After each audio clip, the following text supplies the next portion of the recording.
क्या आपको लगता है अगर बॉडी में कैंसर होगा तो पेन जरूर होगा?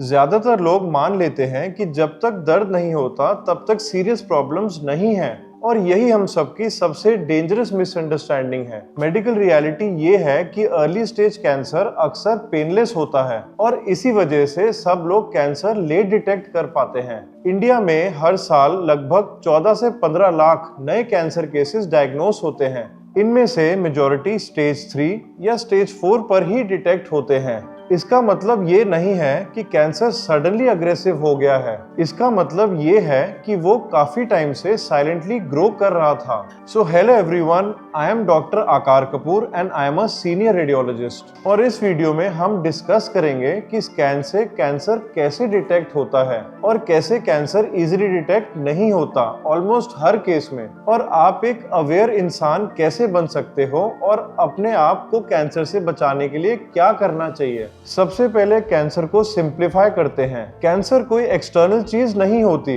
ये बॉडी के अपने सेल्स का अनकंट्रोल्ड डिवीजन है। नॉर्मल सेल डिवाइड होता है, काम करता है, फिर स्टॉप करता है, और कैंसर सेल डिवाइड करता है और रुकता नहीं। अर्ली स्टेज में ट्यूमर छोटा होता है, वो नर्व्स पर प्रेस नहीं करता, वो ब्लीडिंग भी नहीं करता, वो ऑर्गन फंक्शन इमीडिएटली डिस्टर्ब नहीं करता, और इसीलिए पेन भी नहीं होता। इसी दौरान बॉडी कॉम्पेंसेट करती रहती है, और अगर लिवर का एक हिस्सा इफेक्टेड हो तो बाकी लिवर काम करता रहता है।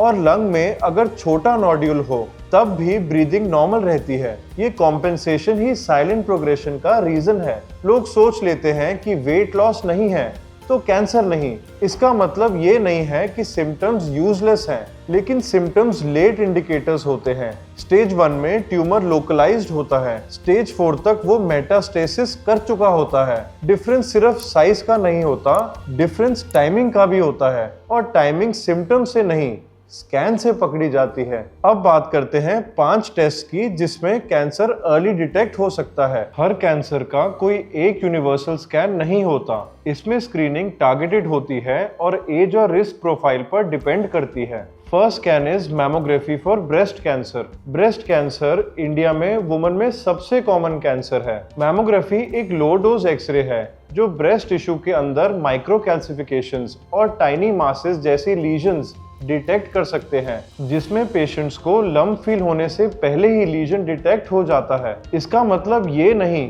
कि हर यंग फीमेल को ईयरली मैमोग्राम करवाना चाहिए। ब्रेस्ट कैंसर का रिस्क वुमन में यूजुअली 40 साल के बाद बढ़ जाता है, इसलिए स्क्रीनिंग भी तभी स्टार्ट होनी चाहिए। और डेंस ब्रेस्ट की बात करूं तो इसमें एडिशनल अल्ट्रासाउंड होना जरूरी है, या एमआरआई भी कंसिडर किया जा सकता है। एक इम्पॉर्टेंट पॉइंट याद रखो कि मैमोग्राफी एक डिटेक्शन टेस्ट है। डायग्नोस्टिक कंफर्मेशन सिर्फ बायोप्सी से ही होती है। अर्ली डिटेक्शन से ब्रेस्ट कैंसर का सर्वाइवल रेट 90% से ज्यादा बढ़ जाता है। लेट स्टेज में ट्रीटमेंट कॉम्प्लेक्स हो जाती है। इंडिया में इस टेस्ट की कॉस्ट अप्रोक्सीमेटली 1500 से 3500 तक होती है। 3D मैमोग्राफी, जिसको टोमोसिंथेसिस भी कहा जाता है, ये 3000 से 6000 के बीच में होती है। अब बात करते हैं लो डोज सीटी for lung cancer. Lung cancer early stage में साइलेंट होता है। खांसी या ब्रेथलेसनेस यूजुअली तभी आती है जब डिजीज एडवांस हो जाए। हाई रिस्क इंडिविजुअल्स में, स्पेशली लॉन्ग टर्म स्मोकर्स जैसे कि 50 ईयर्स से ज्यादा के लिए low dose CT screening recommended होती है, क्योंकि chest X-ray early nodules miss कर सकता है, और सीटी स्कैन टाइनी नोड्यूल्स भी इजीली डिटेक्ट कर लेता है। इसका मतलब ये नहीं है कि हर इंसान एनुअल सीटी कराए। इसमें रेडिएशन एक्सपोजर क्यूमुलेटिव होती है, और स्क्रीनिंग सिर्फ हाई रिस्क ग्रुप के लिए जरूरी है। इसकी अप्रोक्सीमेट कॉस्ट इंडिया में 3000 से 7000 रुपए तक होती है। अब बात करते हैं पैप स्मीयर और एचपीवी टेस्टिंग की for cervical cancer. Cervical cancer थोड़ा यूनिक होता है। ये डायरेक्टली ट्यूमर से स्टार्ट नहीं होता, बल्कि ये प्री कैंसरस सेलुलर चेंजेस से स्टार्ट होता है। और इस टेस्ट में पैप स्मीयर सर्विक्स के सेल्स एग्जामिन करता है, और HPV test high risk viral strains detect करते हैं। यहाँ इंपॉर्टेंट बात समझिए, ये कैंसर डिटेक्ट करने का टेस्ट नहीं है, ये कैंसर प्रिवेंट करने का टेस्ट है। इसकी इंडिया में अवेयरनेस कम है, इसी वजह से late stage cervical cancer common है। इन टेस्ट की इंडिया में अप्रोक्सीमेट कॉस्ट है 500 से 1500 रुपए तक और HPV टेस्ट की कॉस्ट है 2000 से 4000 रुपए तक। अब बात करते हैं colonoscopy for colon cancer. Colon cancer भी साइलेंट डेवलप होता है। कोलोनोस्कोपी कैमरा से कोलोन के अंदर डायरेक्टली देखने का एक मेथड है और इससे पॉलिप्स डिटेक्ट होते हैं और इसमें पॉलिप्स रिमूव भी किए जा सकते हैं और वो भी कैंसर बनने से पहले। स्क्रीनिंग यूजुअली 45 इयर्स के बाद स्टार्ट हो जाती है या आप पहले भी करवा सकते हो अगर फैमिली हिस्ट्री हो तो। प्रोसीजर स्लाइटली अनकंफर्टेबल हो सकता है लेकिन प्रिवेंटिव पोटेंशियल बहुत हाई है। इंडिया में इस टेस्ट की कॉस्ट अप्रोक्सीमेटली 4000 से 10,000 रुपए तक हो सकती है और एनेस्थीसिया, बायोप्सी या पॉलिप रिमूवल ऐड होने पर कॉस्ट बढ़ भी सकती है।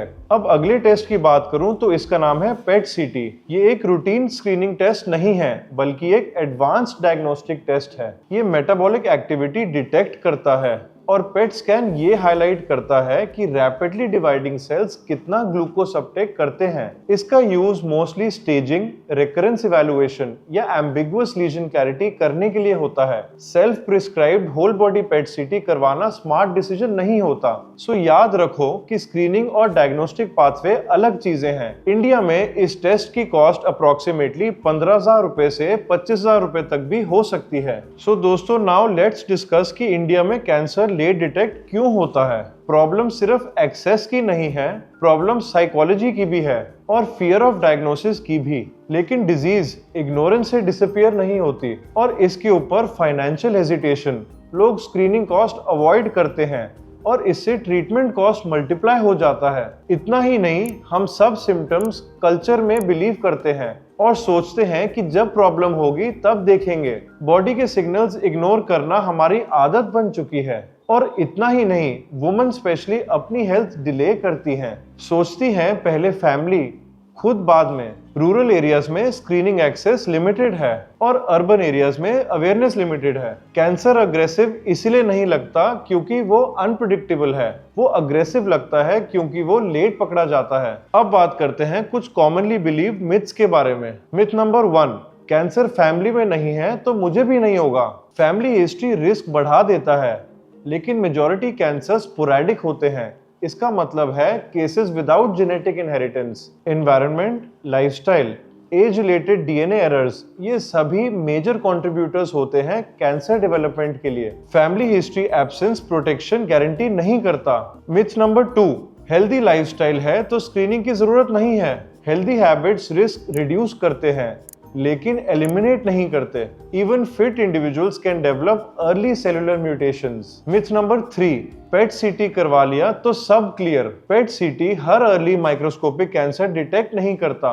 हर cancer metabolically active early stage में नहीं होता। स्क्रीनिंग स्ट्रक्चर्ड होती है और रैंडम फुल बॉडी स्कैन भी अश्योरेंस टूल नहीं होता। So now let's talk about how to choose the right screening centre. Screening सिर्फ मशीन का काम नहीं है, इंटरप्रिटेशन का काम भी है। एक्सपीरियंस रेडियोलॉजिस्ट और क्लिनिशियन सटल अर्ली फाइंडिंग्स को डिटेक्ट कर लेते हैं। Organise screening programme random testing से बेटर होता है क्योंकि फॉलो प्रोटोकॉल भी डिफाइंड होता है और साथ में ही आपको डिटेल्ड रिटन रिपोर्ट मिलनी चाहिए। सिर्फ नॉर्मल लिखा हुआ समरी सफिशिएंट नहीं होती और साथ में फॉलोअप रिमाइंडर सिस्टम भी होना चाहिए। स्क्रीनिंग एक बार का इवेंट नहीं है, ये एक इंटरवल बेस्ड प्रोसेस है और आजकल AI टूल्स हेल्पफुल होते हैं, स्पेशली मैमोग्राफी एनालिसिस में, लेकिन final interpretation trained human radiologist से ही हो। अब हम बात करते हैं कि why symptoms based medicine fails in cancer. Cancer early stage में इन्फ्लेमेटरी रिस्पॉन्स क्रिएट नहीं करता,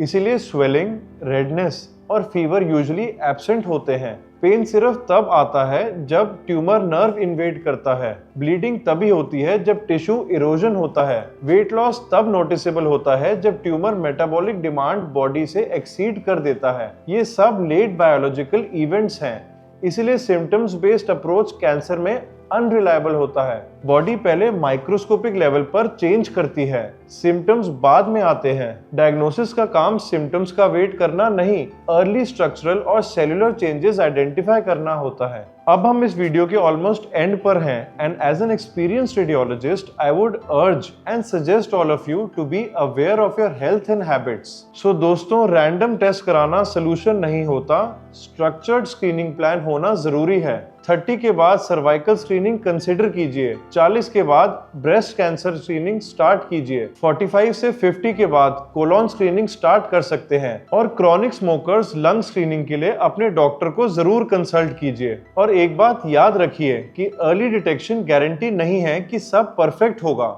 लेकिन लेट डिटेक्शन ऑलमोस्ट गारंटी करता है कि जर्नी कॉम्प्लेक्स होगी। सो दोस्तों, don't forget to like the video, subscribe to my channel and do send the video to all your loved once.